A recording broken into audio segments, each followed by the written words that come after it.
listening to the What the Wrestling Podcast, the show that brings you all things wrestling with your host, RJD.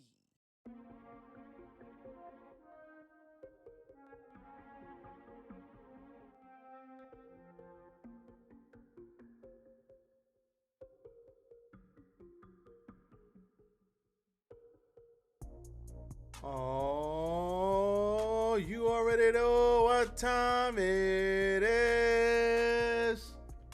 Perfect. AEW. Last night, baby. What the hell is going on with Wordlow? God damn it, man. But we're going to get into that in a minute. As you see on your screen, follow me. RJD at What the Wrestling. Facebook, YouTube, TikTok, Instagram. Perfect. Hit me on all of them. And Facebook, as always. Hit me at RJD199 on the Twitter and RJDTV for all you gaming freaks out there. Without further ado, let us not waste any more time. Let's go. Yes, yes, yes.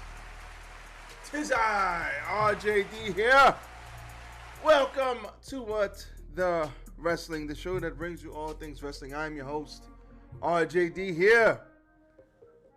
And it's a nice day here in New York City. And I am excited, as always, to talk about AEW. We had a lot going on yesterday, but I want to get... I definitely want to start where we ended. But before anything, hit the goddamn like button. Like, comment, share, and subscribe to the channel. What the Wrestling HBO. Help a brother out.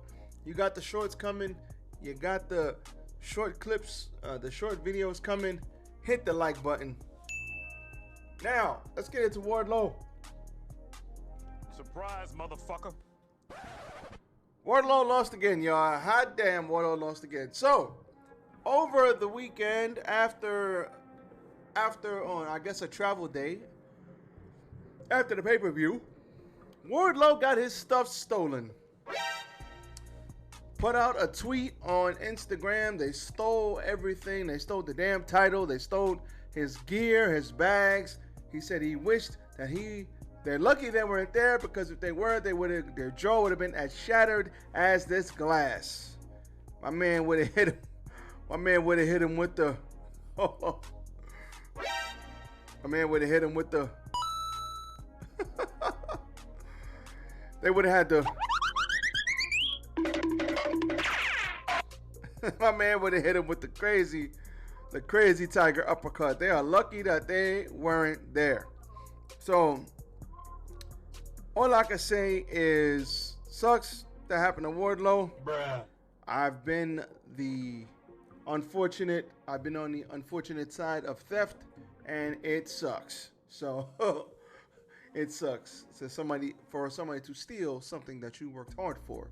But they ended up turning it into an angle. Well, not an angle, but they made light of it on TV during a Powerhouse House promo. And these guys went out there, and honestly, it turned into a no-holds-barred match because Wardlow didn't have his damn gear. So, turned into a no-holds-barred match, and we actually got a pretty good match. They started fighting in the back, throwing each other in the crap. We had a suplex. Hobbs got suplexed onto the freaking car hood and shattered the damn glass. We had a lot going on in this match. A lot going on. I think it was Hobbs went through a freaking cardboard wall and a wooden wall in the back. But the end came where there was a power bomb on with two Hobbs. Well, first of all, let me talk about how they broke each other's damn finisher. Hobbs hit like 3 spine busters, and Wardlow popped right up. Like, yeah, he popped right up. And I was like, God damn. Hobbs set up a table. Wardlow grabbed some water, spat it in his face, And then Wardlow put him on the table and hit a senton off the top rope through the table. Oh my God. I sat there and legit was like, Bruh. I almost lost my marbles on that.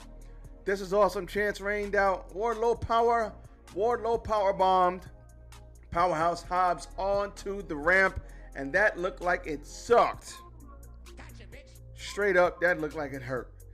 Then they went all the way to the broadcast booth, and then Wardlow setting up for the Powerbomb Symphony.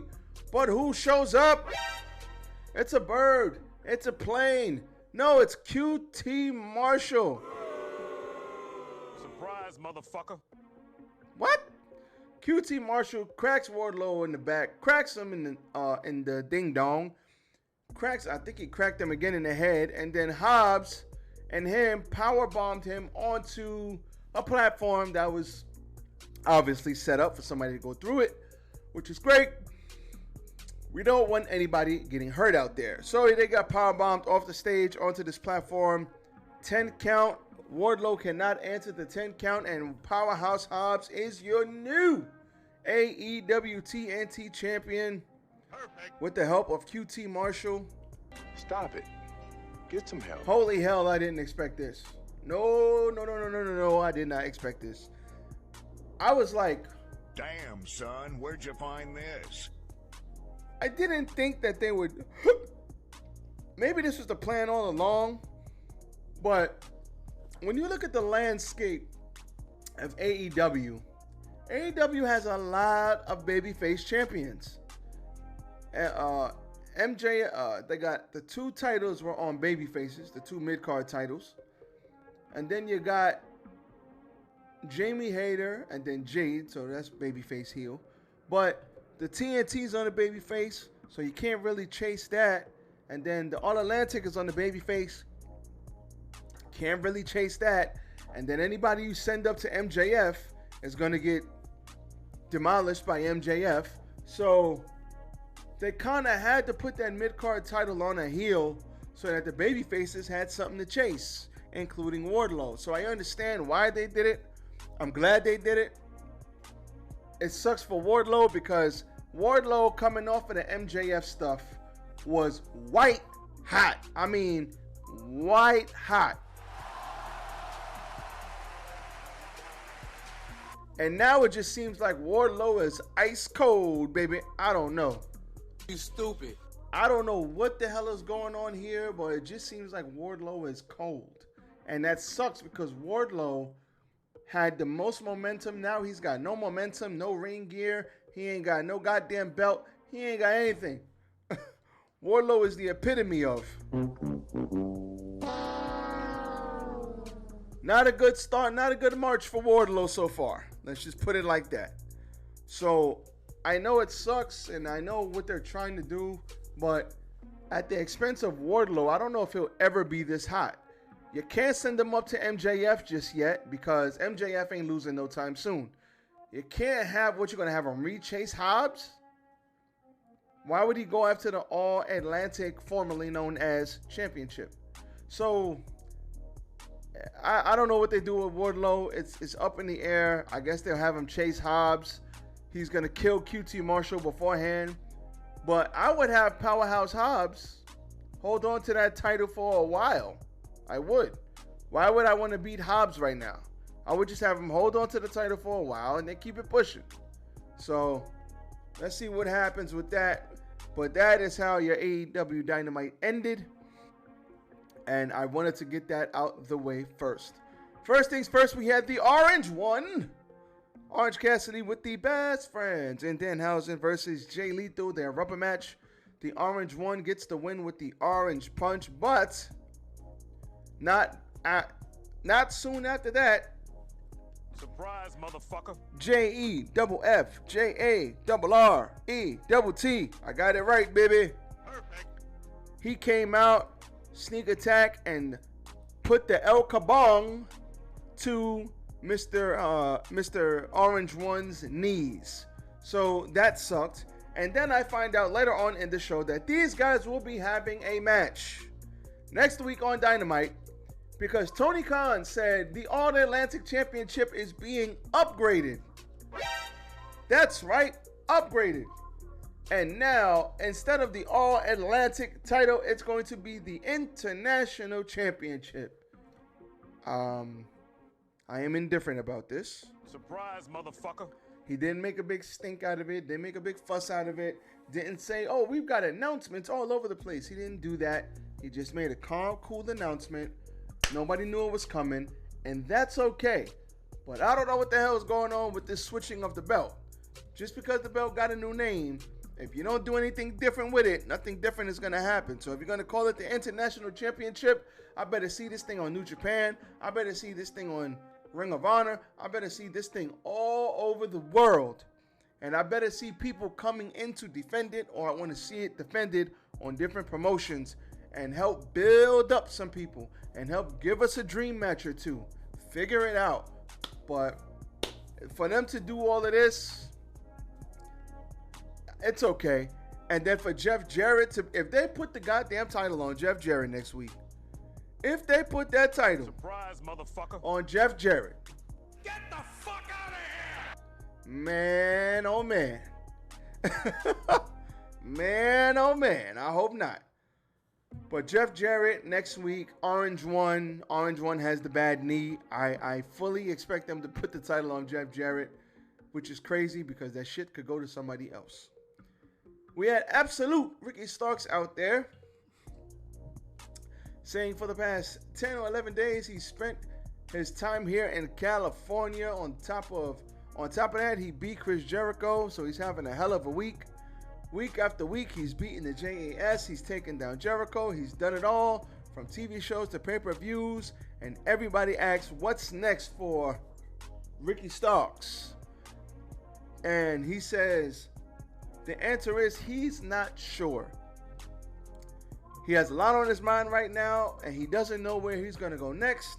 But a logo appears on screen, and it is Bullet Club.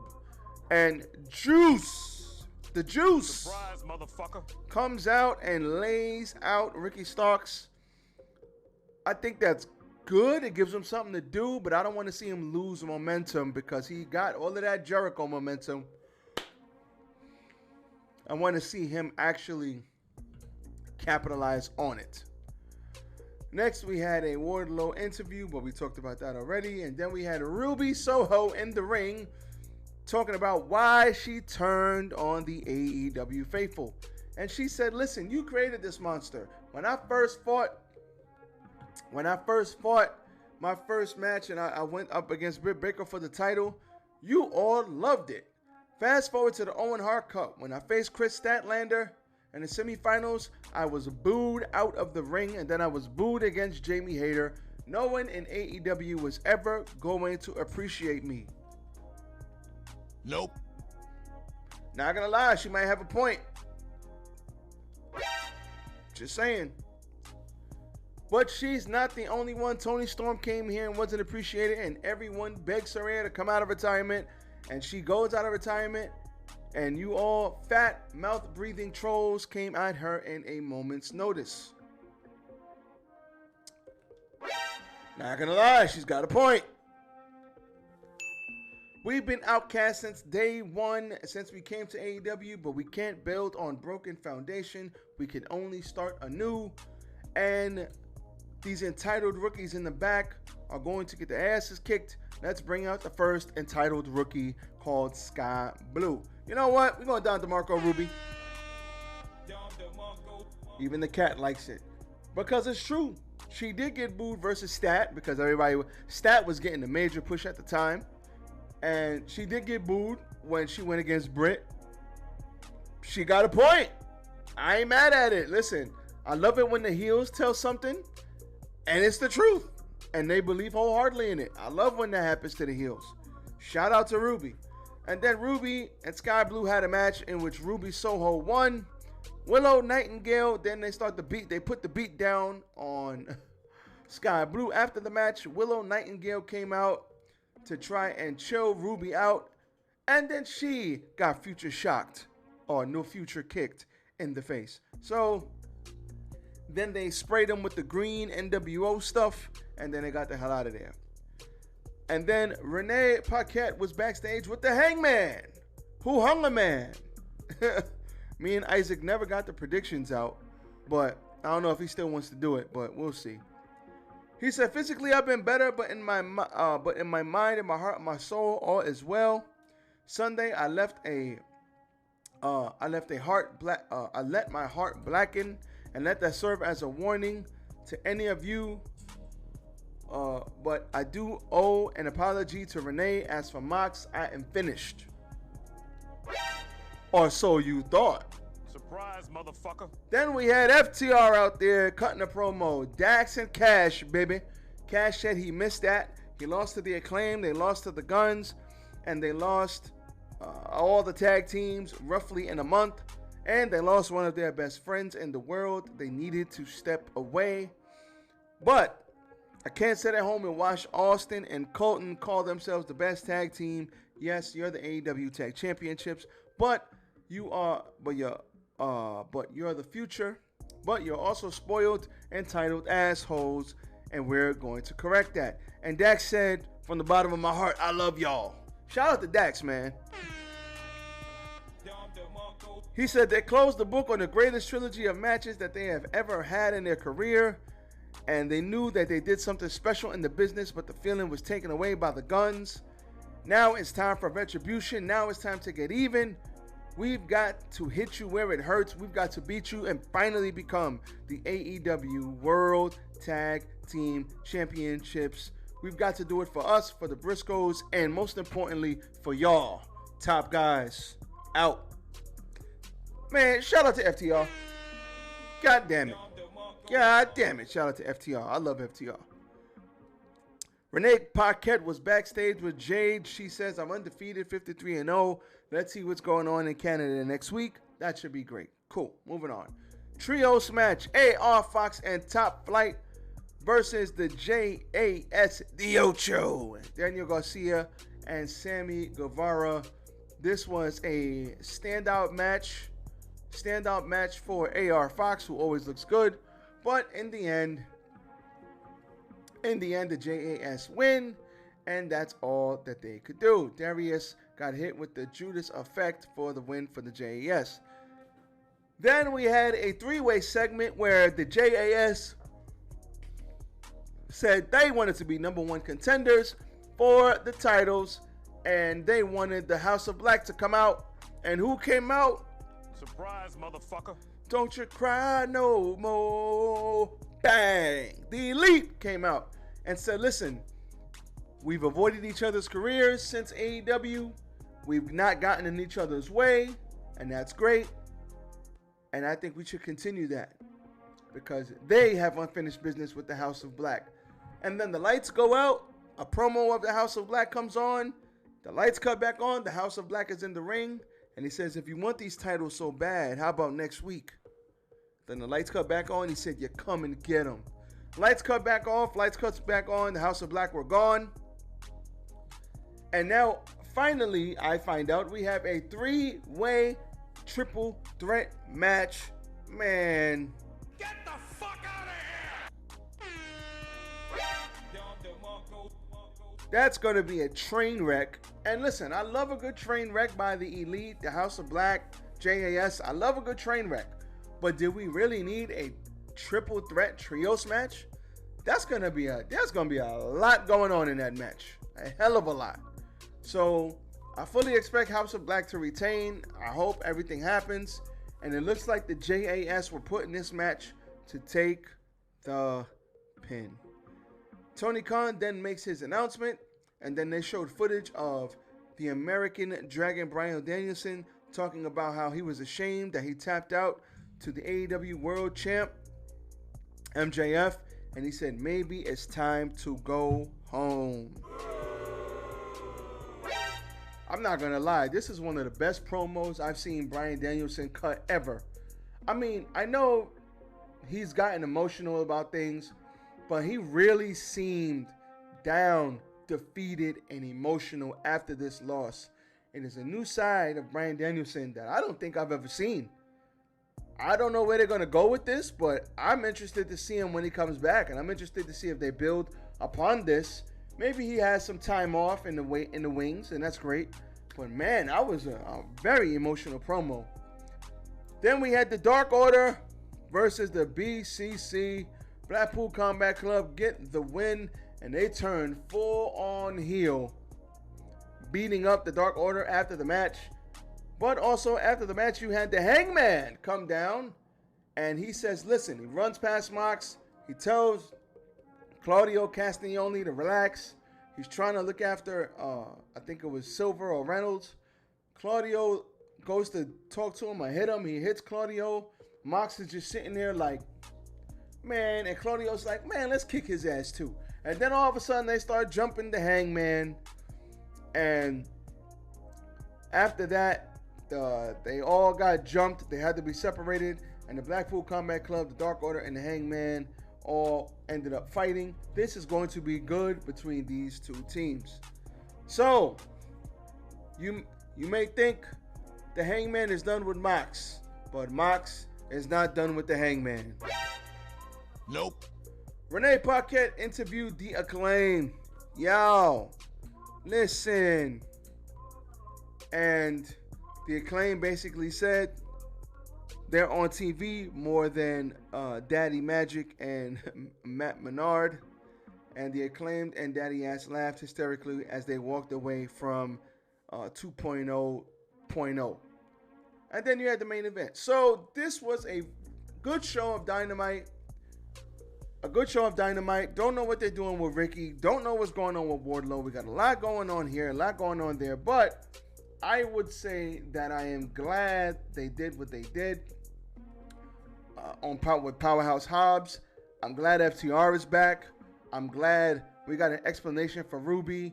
Orange Cassidy he's now switching up the style. But don't put the goddamn title on Jeff Jarrett. Like, for what? There's other guys that could use that title and do something with it.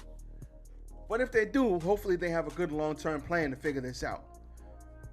So there was a lot that happened on this show. Wasn't the greatest, wasn't the worst, but we did have some good stuff, and we had a good main event. And we probably got that kind of good main event because they had to switch the matchup because Wardlow got all his gear stolen. So I'll take it as a thumbs up show. This was good. I liked it. Let's move on to next week and see what's going to happen. As for me, RJD, I am out.